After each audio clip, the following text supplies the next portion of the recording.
भारत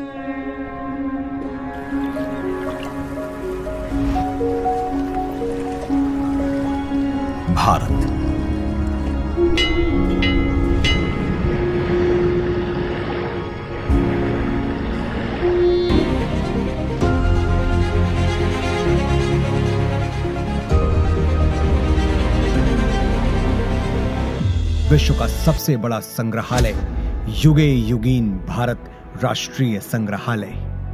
इस संग्रहालय में संकलित है हमारी युगों पुरानी गाथा। कौन थे हमारे पूर्वज जिन्होंने इस प्राचीन संस्कृति की नींव रखी, जिनके मार्गदर्शन में वैभवशाली सभ्यता का विकास हुआ, जिनके संरक्षण में ज्ञान विज्ञान की अतुल संपदा विकसित हुई और जिन्होंने भारतीय स्वतंत्रता संग्राम का इतिहास रचा। क्या आप जानते हैं, युगों पहले हमारे पूर्वजों को मिश्रित धातु के निर्माण का ज्ञान था। प्राचीन भारतीय धातु विज्ञान के प्रतीक रूप ऐसे ही एक द्वार से प्रवेश करके आरंभ करते हैं भारत खंड की अभूतपूर्व यात्रा। पहुंचते हैं भारतवर्ष की प्राचीन समृद्ध परंपराओं के संसार में।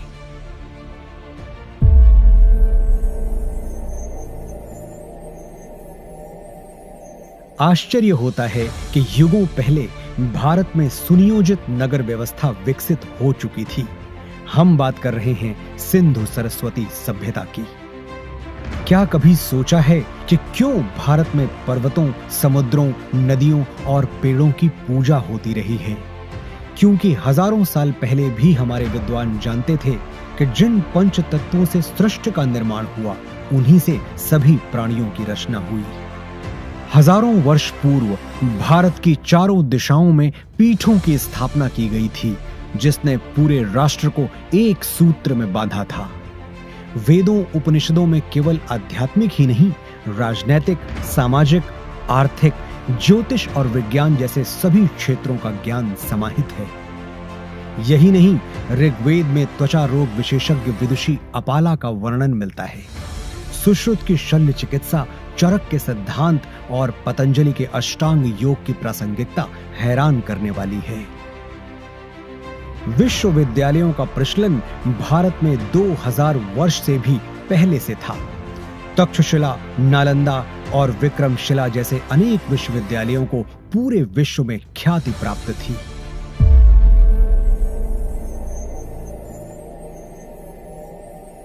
वैभवशाली मौर्य साम्राज्य के उत्थान और विस्तार के साथ ही यहाँ सातवाहन, पल्लव और कुषाण, गुप्त वंश का स्वर्णिम काल, राष्ट्रकूट, चालुक्य, चेर, पांड्य वंशों और कश्मीर आदि के शासकों की गौरव गाथाएं संकलित हैं।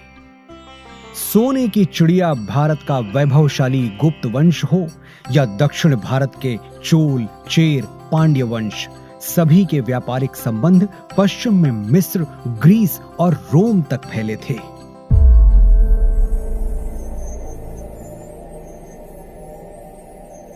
युग परिवर्तन के साथ अब प्रवेश करते हैं मध्यकाल में, जहां राजपूतों की शौर्य गाथा के साथ सल्तनत और मुगल युग का इतिहास संकलित है।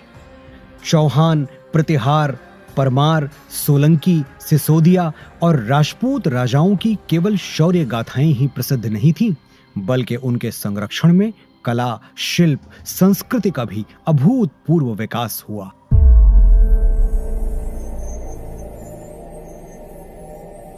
राजपूतों, मराठों और मुगल शासकों के ही युग में उत्तर पूर्वी भारत में अहोम शासन और दक्षिण में विजयनगर साम्राज्य का समृद्ध वास्तुशिल्प देखते हुए, होयसल, यादव, मराठा शासकों का इतिहास देखते हुए अगले पड़ाव की ओर बढ़ते हैं।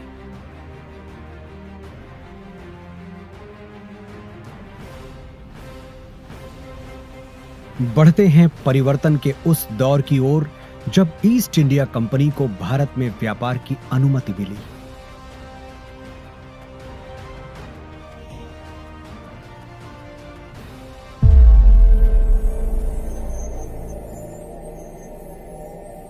पांचवें जोन में देखिए कैसे प्लासी और बक्सर की लड़ाइयों के साथ शुरू हुआ औपनिवेशिक शासन का विस्तार। 1760 से ही देश के सन्यासियों और फकीरों ने ब्रिटिश ईस्ट इंडिया कंपनी से आजादी पाने के लिए ऐसा मोर्चा संभाला जिसे कंपनी 40 साल तक दबा नहीं सकी। और 1857 के प्रथम स्वतंत्रता संग्राम के बाद हर वर्ग के लोग अपने अपने ढंग से आजादी की लड़ाई में आहुति देने उतर पड़े। लगभग 2 शताब्दी लंबे भारत के स्वाधीनता संग्राम की गाथाएं यहां संकलित हैं।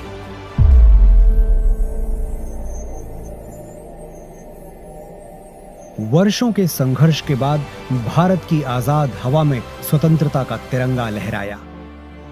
सच है कि स्वतंत्र भारत के आगे अनेक आर्थिक सामाजिक चुनौतियां थीं। हर चुनौती को पार करने के लिए, सशक्त राष्ट्र का निर्माण करने के लिए स्वतंत्र भारत ने फिर से राष्ट्र को संप्रभु लोकतांत्रिक गणराज्य बनाया।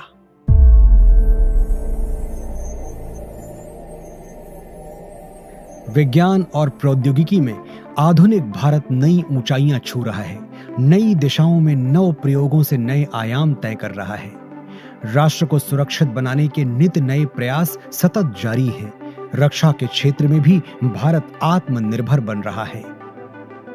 अंतरिक्ष विज्ञान में ऊंची उड़ान, दिन प्रतिदिन बढ़ता डिजिटल संसार, चिकित्सा के क्षेत्र में अद्वितीय योगदान, दिनों दिन होता आर्थिक व्यापारिक विस्तार, शिक्षा का उत्थान प्रसार इस जोन के अन्य कक्षों में क्रमशः संकलित है।